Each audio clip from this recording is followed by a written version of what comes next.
네, 안녕하세요. 이준호 교수입니다. 이 전립선 비대증의 모든 것, 원인부터 치료까지 이 종합편입니다. 이 기존의 5분 미만의 영상을 다시 모았고요. 내용을 업데이트했고요. 다시 촬영을 했습니다. 저희 채널에 처음 오신 분들, 또 기존의 구독자분들을 위해서 한번 보시기 편하게 전립선 비대증에 대한 총정리편을 만들어 봤습니다. 좋은 내용이 많이 들어있으니까요. 잘 보시고 전립선 질환 환자분들에게 도움이 됐으면 좋겠습니다. 네, 이 전립선이라는 장기와 그다음에 전립선 비대증이라는 병에 대해서 말씀드리도록 하겠습니다. 네, 우선 이 전립선이라는 장기에 대해서 말씀드리면은요. 이 전립선이 한자를 풀어보면 더 이해하기가 쉬운데요. 전립선 한자는 이 앞전자, 그다음 설립, 샘선을 씁니다. 전립, 앞에 위치해 있는 선, 샘이라는 뜻이고요. 전립, 앞은 어디 앞을 말하느냐? 바로 이제 방광의 앞을 말하고요. 다음과 같이 이 방광 앞에 위치한 이 전립선을 보실 수 있고요. 샘은 어떤 물질을 분비하는 기관입니다. 여기서는 이 정액이 되겠습니다. 이렇듯 이 전립선은 방광 앞에 위치해서요. 정액의 일부를 만드는 기관입니다. 이렇게 이 전립선은 방광 앞에 위치해 있기 때문에 이 전립선에 문제가 생기면 소변에도 문제가 생기게 됩니다. 다음은 이 전립선 비대증이라는 병에 대해서 말씀드리겠습니다. 또 한자를 풀어보면은 이 전립선 비대증은 전립선이 비대해져서 소변 볼 때 증상이 생기는 병입니다. 이 전립선이 비대해지면 커지면 이 소변이 불편하게 되는 그 이유를 말씀드리면은요. 이 보시는 그림은 소변 나오는 길을 좀 간단하게 그린 모식도인데요. 좌측 왼쪽은 정상 전립선, 우측은 전립선 비대증이 되겠습니다. 다음과 같이 아랫배에 위치한 방광에서요. 이 소변을 저장하게 되고요. 일정량 이상이 되면 소변이 관을 통해서 나오게 되는데요. 이 정상 전립선에서는 다음과 같이 전립선 쪽 소변 나오는 길이 넓기 때문에 소변 나오는데 문제가 없습니다. 하지만 이 전립선이 커지면 소변 나오는 길 안쪽으로 이 전립선이 자라 들어오게 됩니다. 이렇게 되면 이 넓었던 소변 나오는 길이 좁아져서 소변의 자연스러운 흐름을 막게 됩니다. 이렇게 되면 소변 볼 때 여러 가지 불편한 증상이 생기게 되죠. 네, 그럼 이 전립선이 커져서 소변의 자연스러운 흐름을 막는 전립선 비대증, 어떤 증상들이 있을까요? 이렇게 전립선이 커져서 소변 나가는 길이 막히면은요, 예전에는 소변이 이렇게 시원하고 멀리 나갔던 것이 다음과 같이 소변 줄기가 약해지고요. 발밑으로 쫄쫄쫄쫄 이렇게 흐르게 됩니다. 소변이 나오다가도 끊어지게 되고요. 또 소변이 금방 나오지 않게 됩니다. 아주 심한 분들은 아랫배에 힘을 줘야, 짜줘야 소변이 나오게 되고요. 보신 다음에도 시원하지 않고 소변 마지막에 방울방울 이렇게 떨어지는 이런 증상도 생기게 됩니다. 뿐만 아니라 이 커진 전립선은 이 방광을 자극하게 됩니다. 방광은 이 소변을 저장하는 그릇이다 라고 생각하시면 되는데요. 이 커진 전립선이 이 방광을 자극하게 되면 소변을 저장하는 그릇이 작아지게 되는 그런 결과를 만들게 됩니다. 소변을 저장하는 그릇이 이렇게 작아지게 되면 금방 소변이 차기 때문에 다음과 같이 낮에 소변이 자주 마렵게 되고요. 그다음에 소변을 참지 못하고 급한 증상이 생길 수 있고요. 또 밤에 수면 중에 소변이 마려워서 화장실을 가게 되는 그런 야간요 증상이 생기게 됩니다. 이 전립선 비대증 증상은 아주 흔한 질환입니다. 보시는 그림은 40대, 50대, 60대 이런 연령대에서 전립선 비대증이 얼마나 많은지 표로 이 퍼센티지로 나타낸 것인데요. 다음과 같이 나이가 증가함에 따라 전립선 비대증은 증가하게 되고요. 수치를 보시면 40대에서는 8.9%지만 50대에서는 16.8%, 또 60대에서는 25.2%로 60대의 4분의 1이 이 전립선 비대증 환자고요. 80대 이상에서는 30%까지 증가하게 됩니다. 이 전립선 비대증이 심해지면 화장실을 자주 가게 되고요. 또 갈 때마다 개운하지 않기 때문에 이 삶의 질이 떨어지게 되고요. 또 전립선 비대증이 아주 심한데도 치료를 하지 않을 경우 이 방광이 망가져 가지고요. 다음과 같이 평생 이 소변줄을 끼고 살아야 할 수도 있습니다. 또 소변 배출이 원활하지 않으면 전립선에 염증이 생겨 가지고요. 열이 나고 또 입원해야 하는 그런 경우도 발생합니다. 하지만 비교적 초기에 잘 관리가 되었을 때는 이런 합병증을 피할 수 있겠습니다. 네, 그럼 이렇게 삶의 질을 떨어뜨리고 심각한 합병증까지 유발할 수 있는 전립선 비대증. 이 전립선 비대증은 왜 생길까요? 이 전립선 비대증의 발생 원인 첫 번째는요, 이 유전, 가족력이 있고요. 두 번째는 노화, 나이가 들어서 노화로 인해 발생하는 호르몬 불균형. 세 번째는 비만, 당뇨, 대사 증후군입니다. 전립선이 커지는 이유, 유전, 가족력에 대해서 말씀드리겠습니다. 제 외래에 오시는 이 70세, 80세 되신 이 전립선 비대증 환자분들 중에서도 이 아드님도 본인의 아드님도 이 소변 보기가 불편해서 같이 진료를 보시겠다고 이 찾아오시는 분들이 꽤 있습니다. 실제로 이런 여러 문헌을 고찰해 봐도 가족 중에 이 전립선 비대증 환자가 있으면 본인이 전립선 비대증에 걸릴 확률이 1.3배로 증가하고요. 또 아버지가 전립선 비대증이 있으면 본인이 전립선 비대증으로 수술할 위험이 4.2배 증가합니다. 이런 제 경험이나 이런 문헌을 살펴봐도 확실히 유전이 이 전립선 비대증의 원인이 될 수 있습니다. 네, 전립선이 커지는 이유 두 번째는요, 이 노화로 인한 호르몬 불균형입니다. 이 전립선 세포는요, 항상 새로 만들어지고 죽는 과정을 되풀이합니다. 이 새로 만들어지고 죽는 과정이 이 균형을 이루면 전립선은 커지지 않는데요. 여러분들 이 나이가 들면 이 여성 호르몬이 증가한다는 이야기를 들어보셨을 겁니다. 이 나이가 들어서 이 여성 호르몬이 증가하면 이 여성 호르몬이 세포가 죽는 것을 막습니다. 그럼 이 세포가 전립선 세포가 계속 만들어지는데 죽지를 않으니까 어떻게 되겠습니까? 다음과 같이 전립선이 커지게 되겠죠. 네, 전립선이 커지는 이유 세 번째는요, 이 비만, 대사증후군, 당뇨 이런 성인병입니다. 비만하게 되면은 전신의 염증이 증가하고요, 이 전립선 내에도 염증이 증가합니다. 염증이 생기면 여러 가지 성장 인자가 나오게 되는데요. 이 성장 인자라는 것은 이 전립선을 계속 자극해서 전립선이 커지게 만듭니다. 또 당뇨, 이런 대사증후군이 있으면 혈당을 낮추기 위해서 이런 인슐린 역할을 하는 인슐린 유사 성장 인자가 나오게 되는데요. 이 인슐린 유사 성장 인자는요, 혈당을 낮추기도 하지만 이 전립선을 자극해서 크게 만드는 전립선 비대를 유발하는 그런 효과도 있습니다. 이 전립선 비대증은 앞에 말씀드린 이런 요인들이 따로 혹은 이 복합적으로 작용해서 발생하게 됩니다. 네, 이 전립선 비대증으로 비뇨기과, 비뇨의학과에 오시게 되면 어떤 검사를 받게 되시는지 검사에 대해서 말씀드리도록 하겠습니다. 이 전립선 비대증 검사를 시행하는 이유, 이 목적은요, 첫 번째는 이 전립선 비대증이 증상이 얼마나 심한지 평가하는 것이고요. 이 얼마나 증상이 심한지에 따라 치료법이 달라질 수 있습니다. 두 번째는 이 전립선 비대증 말고도 소변을 불편하게 하는 다른 질환, 예를 들면 염증, 요도 협착, 방광 기능 이상, 전립선 암이 없는지 검사를 하는 것이고요. 또 전립선 비대증은 이 발기부전이라든지 조루증, 이런 성기능 감소와 또 연관이 많이 되어 있고, 또 전립선 염과도 관련성이 있기 때문에 필요하면 이런 검사도 같이 시행하게 됩니다. 다음은 이 전립선 비대증 검사 리스트인데요. 이 중에서 중요한 검사에 대해서 좀 말씀을 드리도록 하겠습니다. 전립선 비대증 검사 중 이 첫 번째, 이 설문지를 시행하게 되는데요. 이 환자분들의 이런 주관적인 증상을 점수화 시켜가지고 얼마나 전립선 비대증의 증상이 심한지 객관화 시켜주는 도구가 되겠습니다. 총 7문항으로 구성되어 있고요. 문항을 보시게 되면 소변이 남아있는 느낌, 그 다음에 2시간 이내 소변을 다시 보는 경우, 소변 줄기가 끊어지는 경우, 소변을 참기 힘든 경우, 소변 줄기가 가는 경우, 그 다음에 소변이 금방 나오지 않는 경우, 또 밤에 소변이 마려워서 일어나는 경우, 이렇게 해당하는 점수를 모두 합산해서 8점 이상이면은 중등도의 증상, 중간 정도의 증상이고요. 20점 이상이면 매우 심한 중증의 이 전립선 비대증이 되겠습니다.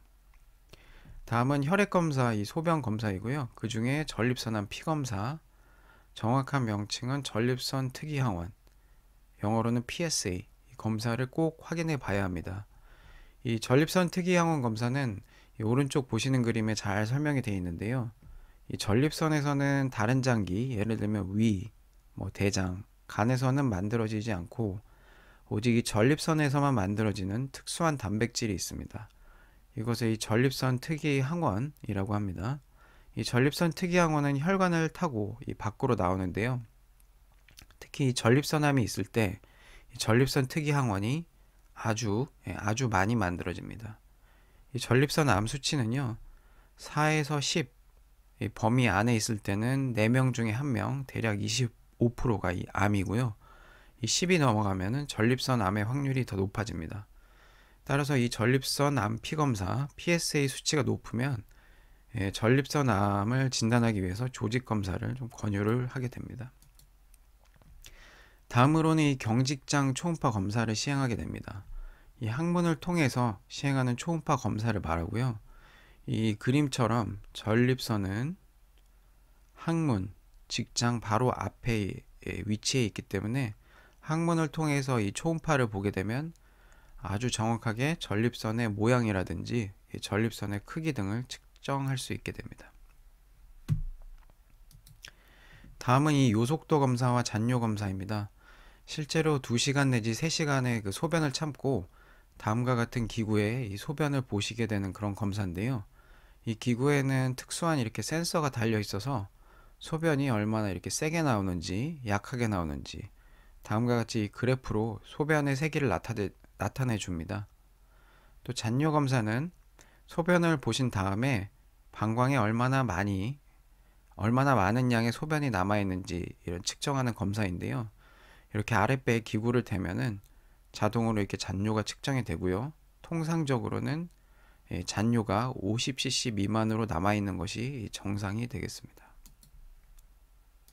네, 전립선 비대증 약물 치료에 대해서 말씀드리도록 하겠습니다. 전립선 비대증에서 제일 많이 처방되는 약제가 바로 이 알파 차단제라는 약제입니다. 상품명으로는 하르날, 자트랄, 트루페스, 카두라, 플리바스, 하이트린 이런 약제가 있고요. 이 약제는요, 이 꽉 조여진 긴장된 전립선을 풀어줘서요, 이완시켜서 다음과 같이 방광 입구를 열어주는 약입니다. 비교적 효과가 빠르기 때문에 많이 선호되는 약물입니다. 적은 수지만 앉았다 일어날 때 어지럼증을 느낄 수 있는 기립성 저혈압, 그리고 사정은 했는데 정액이 나오지 않는 이런 역행성 사정 같은 부작용이 생길 수도 있습니다. 두 번째 약물은 5알파 환원 효소 억제제입니다.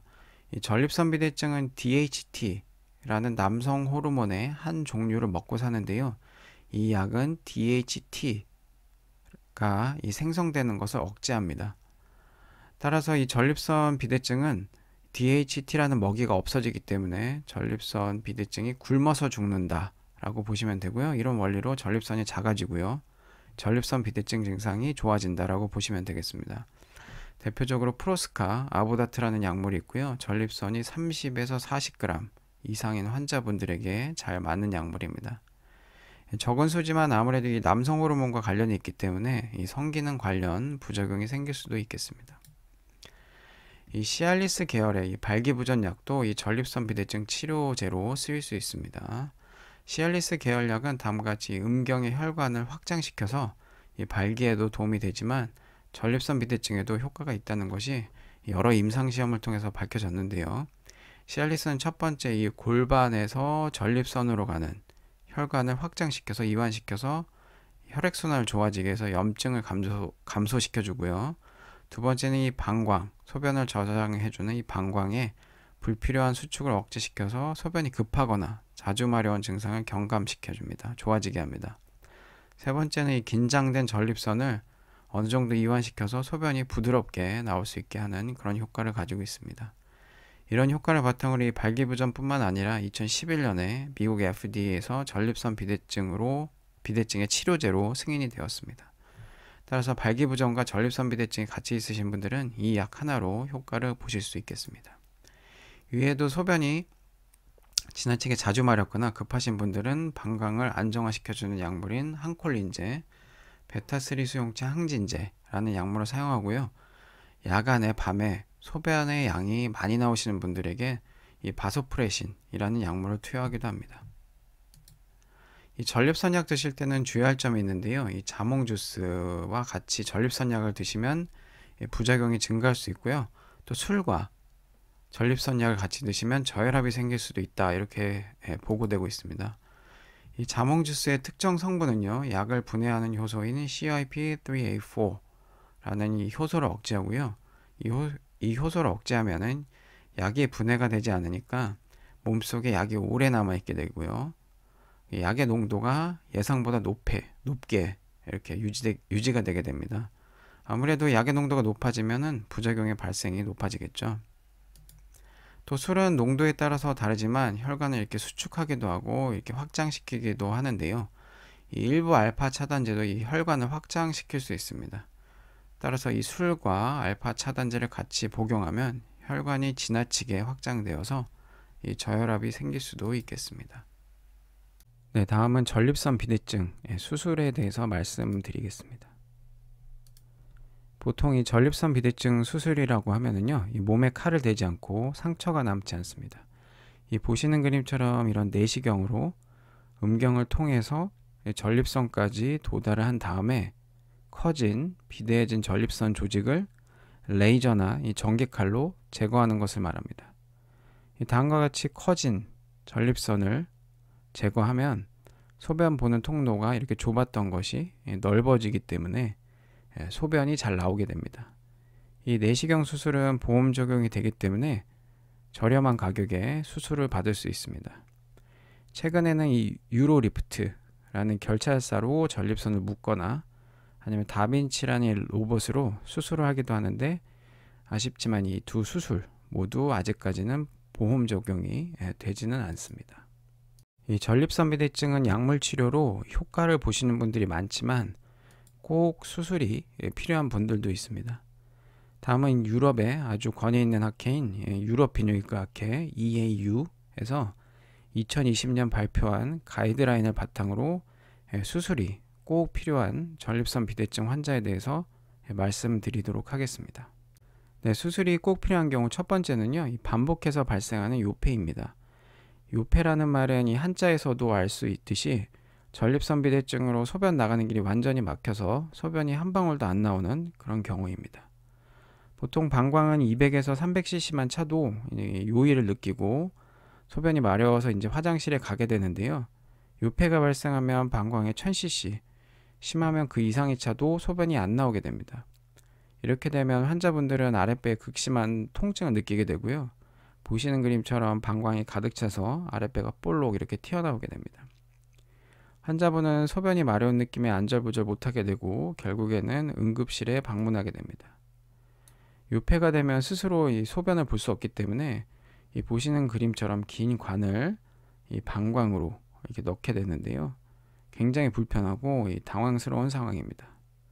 이런 요폐가 반복되면 스스로는 소변을 보실 수 없기 때문에 전립선 수술이 꼭 필요하게 됩니다. 네, 수술이 꼭 필요한 두 번째 경우는요, 방광의 결석, 즉 돌이 생기는 경우입니다. 전립선 비대증이 심하게 되면 방광에 소변이 원활하게 배출이 되지 않고요, 소변이 방광에 항상 이렇게 남아있게 됩니다. 그러면 소변에 결정체들이 모여서 돌, 즉 결석을 만들게 되는데요. 다음과 같이 방광 내시경에서 결석 보실 수 있고요. 다음 CT에서 이렇게 하얗게 보이는 결석을 보실 수 있습니다. 이런 결석들이 생기게 되면은 꼭 전립선 수술이 필요합니다. 수술이 꼭 필요한 세 번째 경우는요, 방광에 다음과 같이 개실이 생기는 경우입니다. 개실은 이 한자 뜻대로 빈 공간이란 뜻인데요. 이 전립선 비대증이 심해지면 방광에 압력이 전해지고요. 이렇게 되면 방광의 약한 부위가 압력을 견디지 못하고 다음과 같이 삐져나오게 됩니다.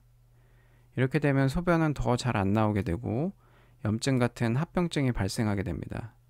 따라서 개실이 생긴 경우라면 꼭 전립선 수술을 받으시는 게 좋겠습니다.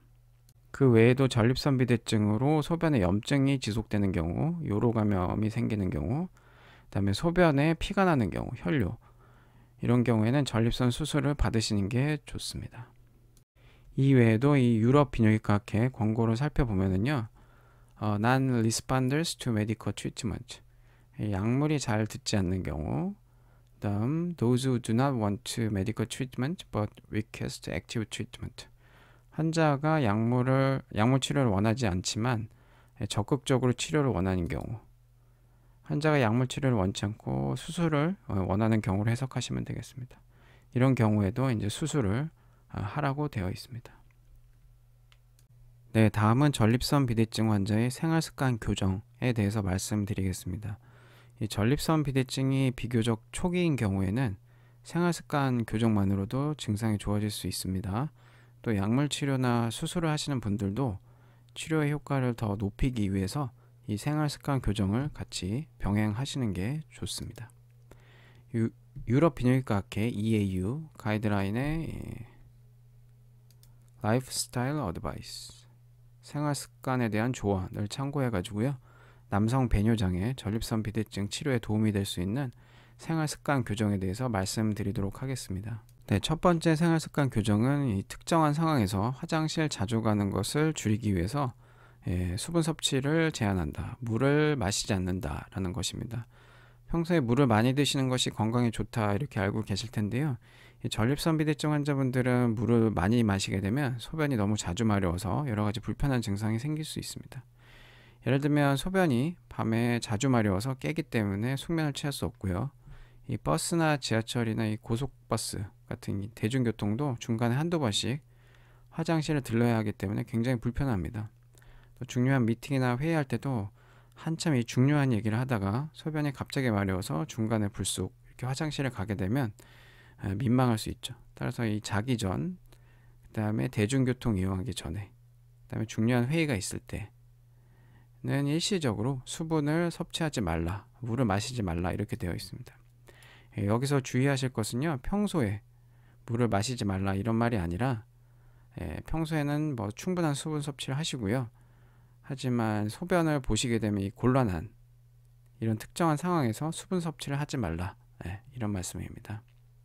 네, 두 번째 생활습관 교정은요, 커피와 술을 피하자입니다. 커피의 그 카페인과 술의 알코올 성분은 소변을 많이 만들어내는 이런 이뇨작용이 있고요, 또 방광을 자극해서 소변이 별로 이 방광에 차지도 않았는데 마려운 것처럼 느끼게 되는 이런 효과가 있습니다. 따라서 커피와 술을 드시게 되면 지나치게 소변이 자주 마렵고 또 밤에 화장실을 가게 되는 야간요가 증가합니다. 화장실을 자주 가는 것을 예방하기 위해서 이 술과 카페인을 멀리하는 것이 좋겠습니다. 네, 세 번째 생활습관 교정은요, 소변 배출에 도움을 주는 배뇨 방법입니다. 소변 보실 때 변기에 편하게 앉은 상태에서 약간 이 상체를 기울인 상태로 손을 무릎 위에 이렇게 놓으시면은요, 이 서서 볼 때보다 소변이 더 잘 나오게 됩니다. 또 소변을 보고 나서 다 본 것 같지 않은 잔뇨감이 들 때는요, 바로 변기에서 일어나지 마시고 그대로 변기 위에 앉아 있으시다가요, 20초에서 30초 뒤에 다음과 같은 자세로 소변을 보시게 되면은요, 처음 소변 볼 때 배출되지 않고 방광에 남아있던 소변이 나오게 돼서 잔뇨감을 없앨 수 있습니다. 네 번째 생활습관 교정은요, 소변을 다 보았다고 생각했는데 원하지 않게 소변이 이게 마지막에 방울방울 계속 흐르거나, 아니면 소변을 다 보고 나서 바지를 올렸는데 소변이 찔끔 새서 바지를 적시게 되는 이런 경우에 도움이 되는 방법입니다. 소변이 마지막에 찔끔 이렇게 새는 경우는요, 소변이 나가는 관인 요도에 소변이 다음과 같이 남아 있어서 그렇습니다. 소변 본 직후 음낭, 불알 뒤쪽을 앞으로 눌러서 이렇게 쓸어 내리면은요, 마사지를 하게 되면 이 요도에 남아있던 소변이 배출이 되게 돼서 소변을 깔끔하게 보실 수 있습니다. 네 번째 생활습관 교정은요, 소변을 지나치게 자주 보는 전립선 비대증 환자분들은 소변을 한번 참아보자입니다.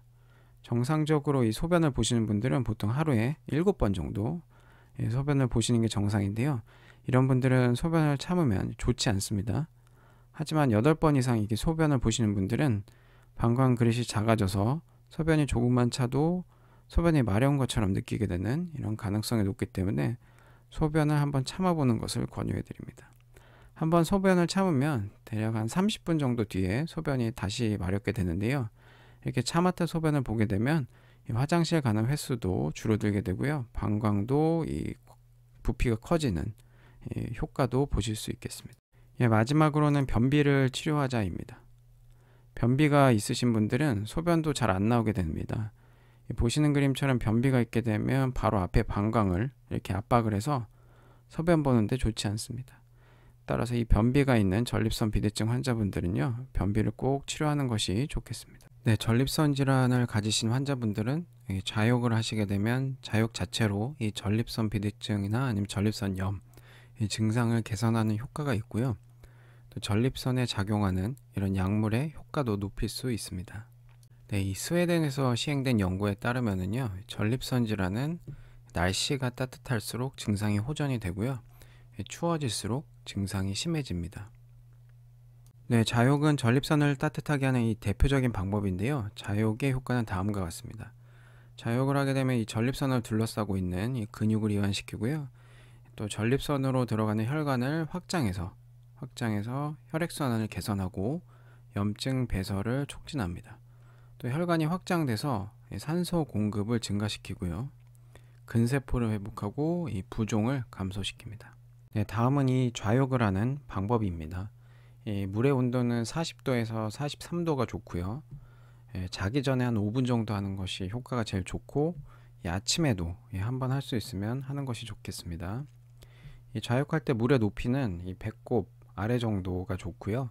몸을 다 담가도 괜찮습니다. 이 앞서 말씀드린 것처럼 이 좌욕 자체로 전립선 질환을 개선시키는데요. 뿐만 아니라 좌욕을 하게 되면 약물의 효과도 높일 수 있습니다. 좌욕을 하게 되면 이 전립선 부위에 이 혈관이 확장되고요. 혈액순환이 좋아져서 약물의 침투 효과를 높여줄 수 있습니다. 따라서 전립선염, 전립선 비대증 환자분들은 약물 복용과 함께 좌욕을 함께 하는 것이 좋겠습니다. 네, 오늘의 결론입니다. 전립선 비대증은 환자마다 다르지만 대부분 천천히 진행되기 때문에 본인이 전립선 비대증인지도 모르다가 방광과 신장이 상해서 오시는 분들이 제법 됩니다. 전립선 비대증은 다른 고혈압, 당뇨처럼 관리가 중요한 질병입니다. 전립선 비대증 환자분들은 제가 올린 영상을 한번 잘 보시고요. 또 실천을 한번 해보시는 게 좋을 것 같습니다. 또 한두 달 지나면 또 잃어버릴 수가 있기 때문에 정기적으로 제 채널도 한번 방문해 주시고요. 복습을 한번 해보시는 것도 좋을 것 같습니다. 지금까지 경청해 주셔서 감사합니다.